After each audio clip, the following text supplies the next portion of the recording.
We are anticipating the first normal Asian pop-up season since the pandemic era shut down almost exactly 2 years ago. Instead of focusing on the difficulties of the last 2 years, what innovations emerged in running a festival, and how have you changed in your approach as executive director?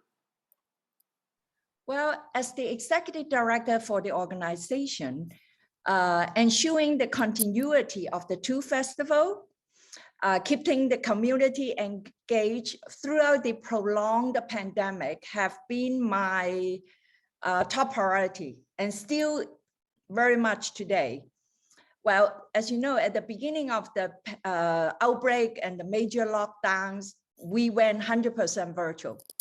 Then we gradually followed the updated CDC and CTC guidelines about public safety. So we got hybrid. So now we are totally hybrid, that we show films for in-person attendance in traditional cinemas. We show film online. We also staging some programs outdoor at the drive-in theater, as long as the weather is okay with it. So in other words, the only approach, and it will only work as you maintain this mentality, the show must go on. The last two seasons has been characterized by more women directors in the various countries the festival represents. What do you attribute to that shift, and what tone do you notice in women-directed films that feels different to you? Well, frankly speaking, I have never chosen any films based on the gender of the filmmakers. Right.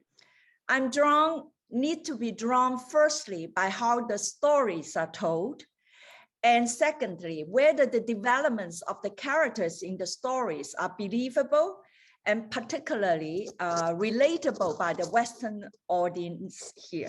This season, we have such a diverse collection of women filmmakers' works that reflect many issues that are occurring, in my opinion, in either continents. Can I elaborate a little bit? Sure. So I have an LGBT theme documentary. I have a story about a mom reuniting with her old career after being a full-time mom for many years, okay? Stories about the phenomenon of young people who live alone during the pandemic and skirt social interaction.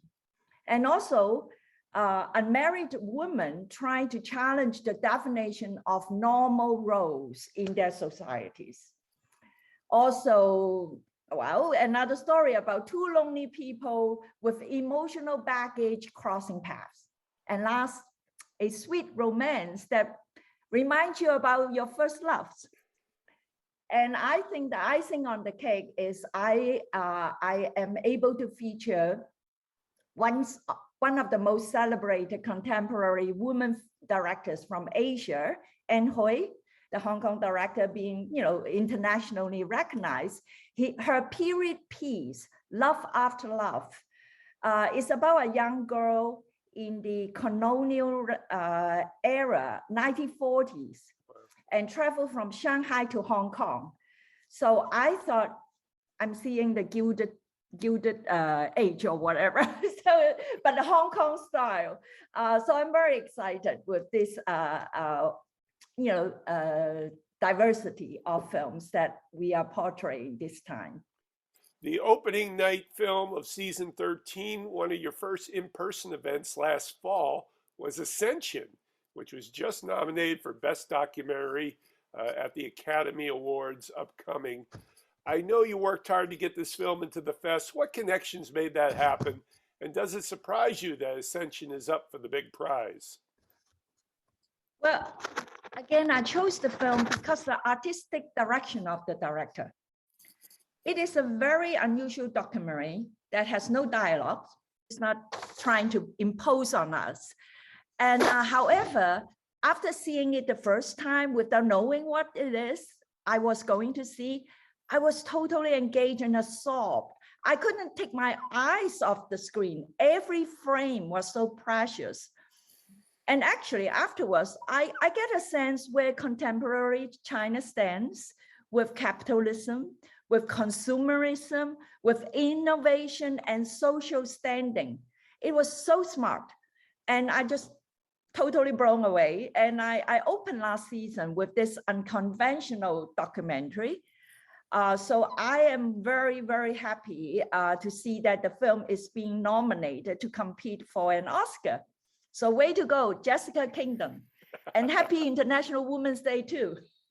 Finally, as you sit on the cusp of the bi-yearly season 14, 7 years into the festival experience you began, what changes in either philosophy or psychology have you experienced through the exposure and championing in this range of cinema art?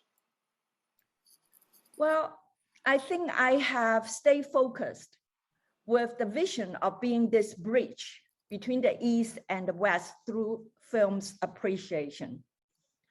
I do continue distancing myself from films that provoke rage, anger, and violence, regardless of their popularity among certain groups. And just because of the prolonged pandemic, I become more sensitive and conscious about the psychological and geographic shift of our audiences. That is something that I have learned to adapt. So I would just hope that for our film festival this coming season, or maybe another season, will help people recovering from their frustrations and maintaining a positive outlook for the future. This is Patrick McDonald for HollywoodChicago.com. Copyright 2022.